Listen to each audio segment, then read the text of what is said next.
Hey, it's Brian Kletter, the creator and host of the Counterthought podcast. Joe Rogan and Spotify may be wounded, but they are still standing.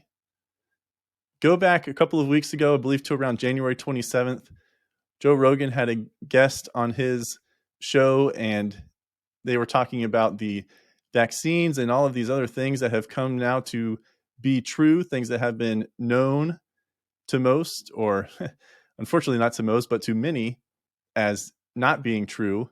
And then 6 months later, it's then proven to be true. But during that 6 month time frame, talking about it being misinformation or a conspiracy theorist. Well, that interview, along with a few others over the course of this pandemic, has now all of a sudden really upset a whole lot of people. So much so that they are calling on Spotify to cancel Joe Rogan, to take him off their platform. And then you had Neil Young, I guess he was the most prominent musician, told Spotify, hey, ultimatum, you either take Joe Rogan down or I'm leaving. Spotify said, well, Neil Young, hate to break it to you, but Joe Rogan is worth a minimum of $100 million to us. So bye-bye. Neil Young is gone. And then you've had some other B-list and C-list performers, artists, say that they don't want to be on Spotify either. Fantastic. You're nowhere near the 100 million that Joe Rogan is. So Spotify is standing up for Joe Rogan. They have a financial interest, and I hope that is not the only thing that is compelling them to do this. Hopefully the CEO and the couple statements that he's made, and even going back to this letter that came out on Sunday night, truly does believe what he is saying when ultimately he is standing up for free speech on his platform. Now, I disagree with Ben Shapiro. Ben Shapiro in his show today is holding Spotify to a different standard. He wants Spotify to be perfect in their response to those wanting Joe Rogan to be canceled. And that'd be fantastic, right? That would be the ultimate goal. That's what you should strive for. But it also seems like he's not giving them any credit. And I'm here to give Spotify credit. Spotify right now is trying to do this balancing act. They're trying to appease the cancel culture while also standing up for free speech and not losing Joe Rogan from their platform. Because trust me, numerous platforms out there would love to have Joe Rogan's audience come over. I mean, he's averaging millions of downloads per episode. He's worth over $100 million to Spotify.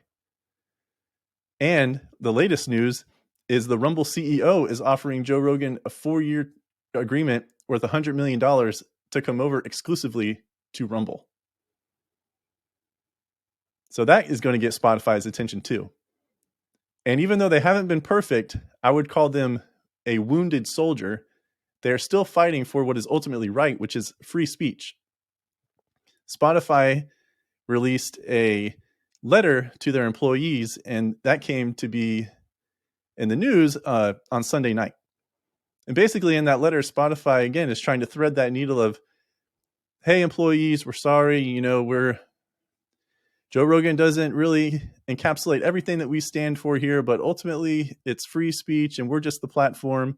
But we promise moving forward, we're going to dedicate, I think it was $100 million to lift up Black artists, Hispanic artists, and other minority artists on this platform. And we'll see how that plays out. But ultimately, and what I'm most concerned with or pleased with is that Spotify has not caved. They've given up ground to the cancel culture. And I talk about cancel culture in, I believe it's episode 8 of this podcast. Go back and check it out. They may have given up ground and they may be wounded. And Joe Rogan may be wounded for his pseudo apologies or his statements that he's made on video. But ultimately, free speech is still winning. And that is what needs to win. If you don't like what Joe Rogan says or what his guests say, don't listen to him. If you are concerned with what Joe Rogan says or what his guests say and people taking that as truth, then maybe we should be looking more so at where the truth should be coming from and why people don't consider that source to be credible. I'm proud of Spotify for standing up for free speech. I hope they hold on long enough to weather this storm. Yes, Spotify and Joe Rogan are wounded, but they're still standing. And to me, that's what matters most. Keep fighting.